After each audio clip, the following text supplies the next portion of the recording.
Alors du coup c'est Louis et moi c'est Ferdinand. On est des ingénieurs à l'ENSIMAG, l'école de Math Info juste à côté. Et ça fait à peu près 1 an qu'on travaille sur un projet qui était au départ scolaire et qu'on a essayé de pousser un peu plus. Donc on s'est rendu compte qu'en skiant, on se perdait sur les pistes et que c'était vraiment un problème que beaucoup de gens rencontraient, que ce soit les familles ou les groupes. Et donc du coup on a essayé de combattre ce problème de la façon la plus simple possible. Donc on a inventé une application Watch to Watch qui sera évidemment gratuite et qui permettrait en fait, juste en regardant son smartphone ou sa smartwatch, de voir où on est situé par rapport à ses amis et de fixer très simplement un point de rendez-vous. Donc du coup après on a vraiment travaillé tout ce qui est interface à machine, tout ce qui est un peu design, le business plan aussi, pour enfin commencer l'implémentation. On a déjà travaillé sur un dossier d'architecture assez complet où on a vraiment listé toutes les fonctionnalités présentes dans l'application. Et on a déjà un prototype, on a déjà commencé à travailler sur un prototype. Pour ce qui est en fait de l'idée, après en fait au fur et à mesure qu'on a fait des concours, qu'on a un peu avancé, qu'on en a parlé, on s'est rendu compte qu'il y avait un problème, c'était dans d'autres saisons.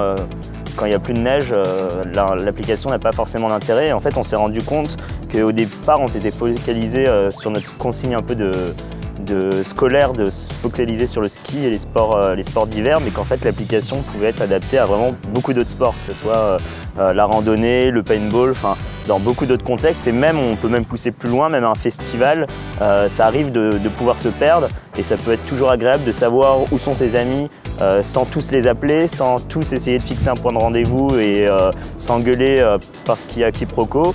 Et même pour pousser encore plus loin dans la vie quotidienne, même au supermarché, pour se retrouver au rayon fromage au lieu de s'appeler quand on fait les courses entre colocs. Donc finalement, l'application peut être utilisée dans vraiment d'autres contextes, par vraiment aussi plein de sortes de personnes différentes. Même on peut imaginer 2 copines qui vont faire du shopping ou des parents qui sont à Disneyland et qui ne veulent pas faire telle ou telle attraction. Donc vraiment ça c'est intéressant. Et l'autre puissance aussi, c'est que je pense que l'application sera d'autant plus pertinente dans le futur avec les moyens technologiques qui vont se développer.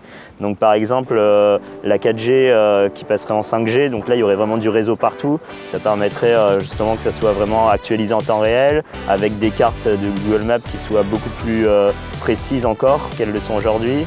Avec aussi un autre support, comme j'en ai parlé, ça s'appelle Watch to Watch, puisqu'au départ, notre idée c'est vraiment de le développer sur smartwatch. On pense que ça va être un support qui va se développer. Si c'est pas la smartwatch, ce sera peut-être la Google Glass ou quelque chose qu'on n'imagine même pas encore. Et qu'au lieu de sortir son portable, juste en un geste et en un autre geste, on puisse fixer un point de rendez-vous et que ça soit vraiment encore plus facile. Donc du coup, vous pouvez nous trouver sur notre page Facebook, Watch to Watch, ou sur notre site internet qui est en cours d'implémentation.